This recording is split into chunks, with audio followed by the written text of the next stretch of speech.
사도신경으로 우리의 신앙을 고백합니다.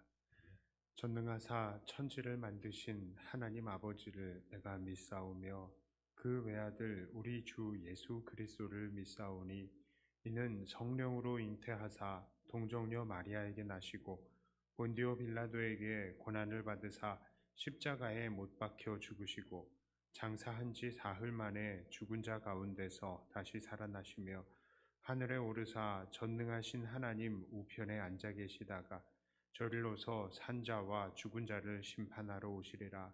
성령을 믿사오며 거룩한 공회와 성도가 서로 교통하는 것과 죄를 사하여 주시는 것과 몸이 다시 사는 것과 영원히 사는 것을 믿사옵나이다. 아멘. 찬송가 268장입니다.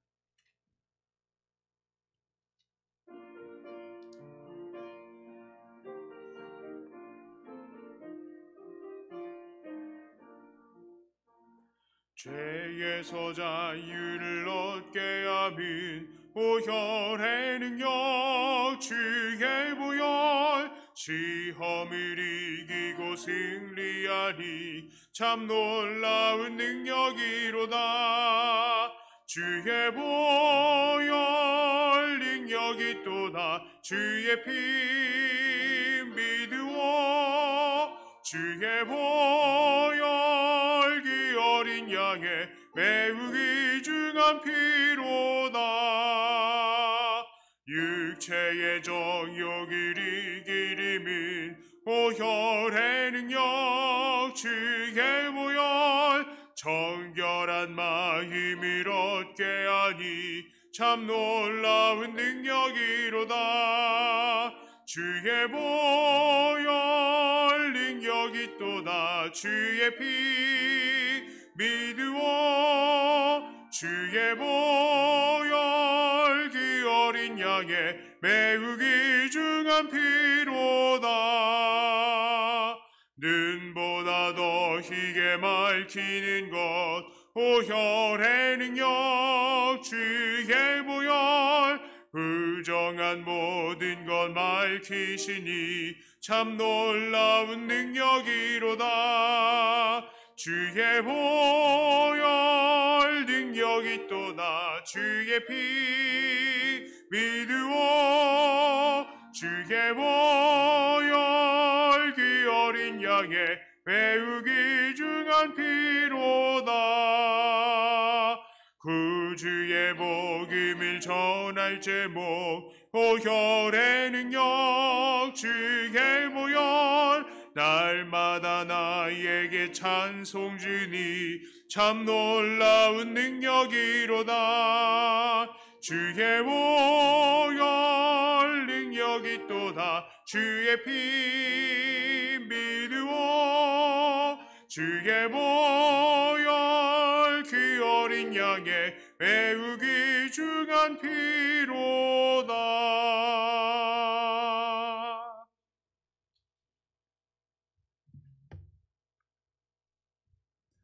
하나님 말씀은 이사야 13장 6절부터 16절까지의 말씀입니다.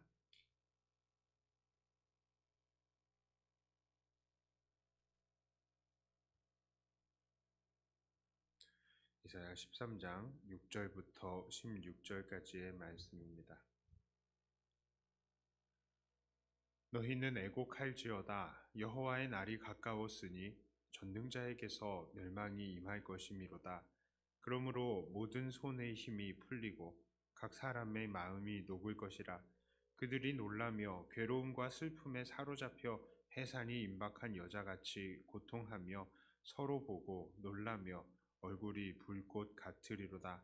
보라, 여호와의 날 곧 잔혹히 분냄과 맹렬히 노하는 날이 이르러 땅을 황폐하게 하며 그 중에서 죄인들을 멸하리니 하늘의 별들과 별 무리가 그 빛을 내지 아니하며 해가 돋아도 어두우며 달이 그 빛을 비추지 아니할 것이로다.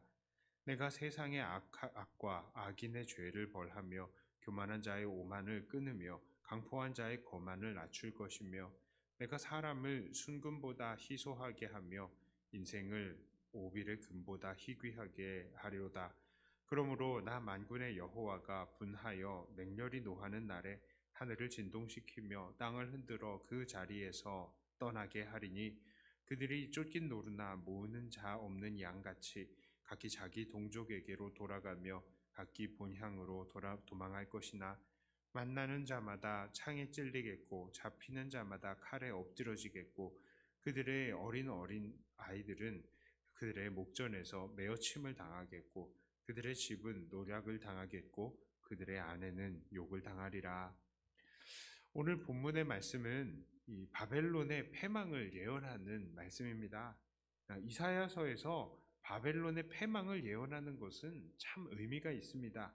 왜냐하면 이 예언을 받아드는 이 히스기야 시대의 사람들은 아직도 이 바벨론의 이 위험에 대해서는 그렇게 실감하지 못하던 시기였기 때문입니다. 실제로 당시의 패권 국가는 아수르였습니다. 아수르는 북이스라엘을 망하게 했고 또 북이스라엘의 사람들 중 많은 사람을 강제로 이민시키고 또한 많은 외국인들을 이스라엘로 강제 이주시켰습니다. 게다가 아수르는 히스기야 시대에는 예루살렘 성을 포위하고 이 남유다를 어렵게 만들어 버릴 정도로 위력이 있는 국가였습니다. 그래서 오늘 본문 이전에 나타나는 아수르의 패망을 향한 예언들은 이미 패망을 했거나 이 북이스라엘 사람들이 이미 패망을 해버렸거나 아니면 패망을 임박한 이것들을 패망을 앞두고 있는 이 북이스라엘 사람들에게 그리고 이 아수르의 위협을 받고 있는 남유다의 사람들에게는 너무나 속이 시원한 메시지였을 것입니다. 아, 그래, 아수르가 무너지는구나 하고 말이죠. 그러나 오늘 바벨론에 관한 패망의 이야기는 이 패망한 이스라엘 사람들이나 또 남유다의 사람들에게는 조금 어리둥절한 그런 느낌이었을 것입니다. 이 예언이 나타났을 당시에 바벨론은 그저 그런 약소국에 불과했기 때문이죠. 그러니 사람들은 바벨론이 왜? 이런 느낌으로 이 예언을 받았을 것입니다. 하지만 이 예언이 빛을 발한 때는 언제였겠습니까? 그렇습니다. 남유다마저 바벨론에 의해서 멸망하고 또 많은 사람들이 바벨론의 포로가 되어서 잡혀간 이후일 것입니다. 만일 오늘의 이 예언을 후대에 바벨론의 포로로 끌려간 사람들이 읽게 되었다면 그들은 이 말씀을 보면서 어떤 느낌을 받았을까요? 그렇습니다. 이들은 이 말씀을 통해서 희망을 보았을 것입니다. 하나님은 이미 아수르의 패망에 대해서 예언하셨는데 이 바벨론에서 하나님의 백성들이 이 예언을 읽을 당시에 이미 아수르는 패망이 되어 있었는 상태였죠. 자, 그런데 그렇게 아수르의 패망을 예언하시고 성취하신 하나님께서 이제는 바벨론의 패망도 예언하고 계시다. 그러니까 이 사람들에게 소망이 오는 거죠. 그때 당시에는 그리 세력도 크지도 않았던 나라였는데도 이런 예언을 하셨다는 건 말입니다. 자, 그러니 이 말씀은 너무나 신뢰가 가는 것입니다. 백성들이 이 말씀을 읽으면서 하나님은 과연 모든 것을 계획해 두셨구나라는 것을 믿을 수 있었던 것입니다. 그러므로 오늘 우리는 이 말씀을 통해서 무엇을 깨달을 수 있겠습니까? 첫째로 우리 하나님은 역사를 계획하시고 주관하고 계신다는 것 우리는 인정할 수밖에 없습니다. 자, 하나님은 히스기야 시대에 바벨론에 대해서 생소했던 이들에게 이 바벨론의 패망에 대해서 이미 예언하시고 결국 역사 속에서 정말로 바벨론을 일으키셔서 남유다를 정복하게 하시고 결국 메데 페르시아 제국에 의해서 바벨론이 망하게 하셨습니다. 이 모든 것들은 바로 하나님께서 역사를 주관하시고 계시기 때문에 가능한 것입니다. 두 번째로 오늘 우리는 이 본문을 통해서 최후의 심판 또한 반드시 일어난다는 것을 확신할 수 있습니다. 왜 그렇습니까? 오늘 본문을 통해서 우리 하나님께서 모든 역사를 주관하고 계신다는 것 우리가 확인했고요. 또한 그렇기 때문에 하나님의 모든 예언들은 정확하게 확실하게 일어난다는 것을 우리가 볼 수 있기 때문입니다. 이렇게 역사를 주관하시며 예언을 통해서 하나님의 백성들에게 소망을 주시는 하나님께서는 우리의 미래에 대해서 무엇이라고 예언하셨습니까? 이사야를 포함한 성경의 말씀들은 분명히 그날 마지막 날에 대해서 예언을 하고 있습니다. 우리에게 최후의 심판이 반드시 온다는 것 말씀하고 있습니다. 구약의 사람들은 그 최후의 심판이 이 메시아의 초림 때에 다 성취될 줄 알았지만 이제 우리는 분명히 알죠. 그것은 바로 예수님의 재림 때에 완전하게 다 성취될 것입니다.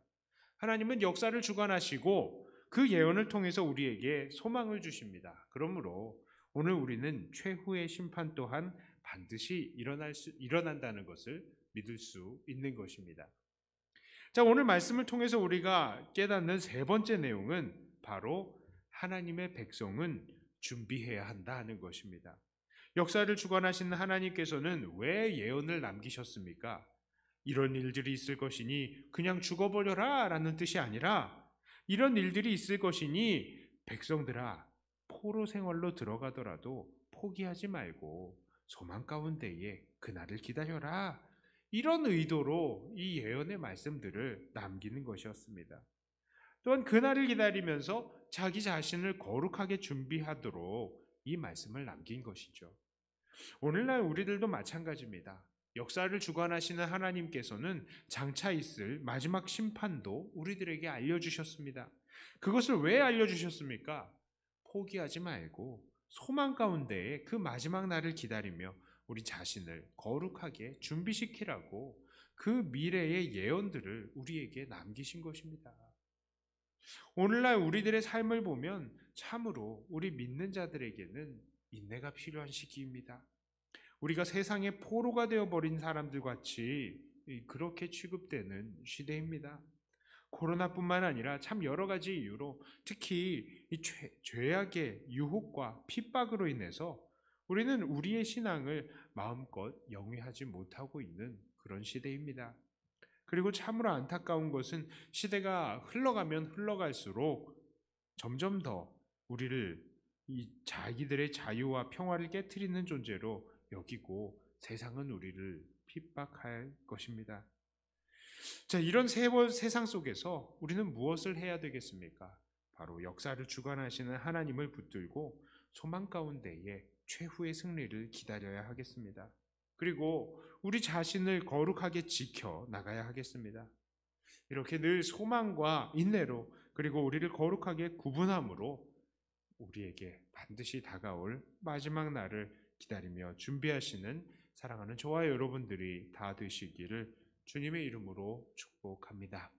기도합니다.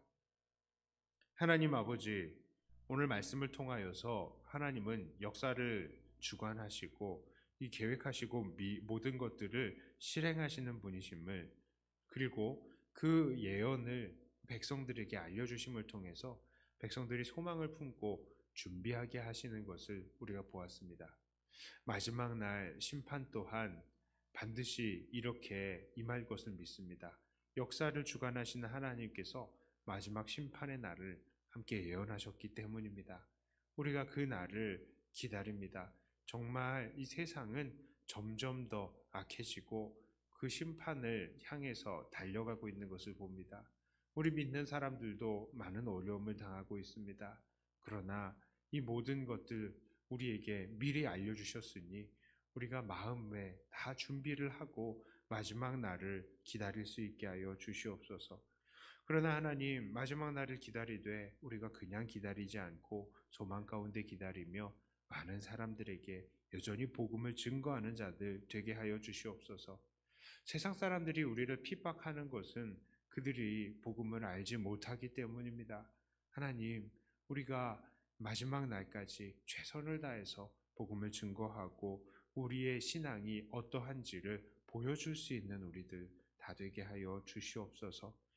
특히 하나님, 연약한 우리 지체들 불쌍히 여기시고 암투병하시는 김현숙 권사님 강경건하게 일어나 다시 이 자리로 올 수 있게 하여 주시고, 하나님 우리 김정숙 권사님도 완전히 회복이 되어서 함께 하나님 섬겨나가며 주님의 영광을 위해서 일하게 하여 주시옵소서. 이 시간 이후에 기도의 시간은 하나님과의 깊은 교제의 시간이 되기를 원하며 우리 주 예수님 이름으로 간절히 기도드리옵나이다. 아멘.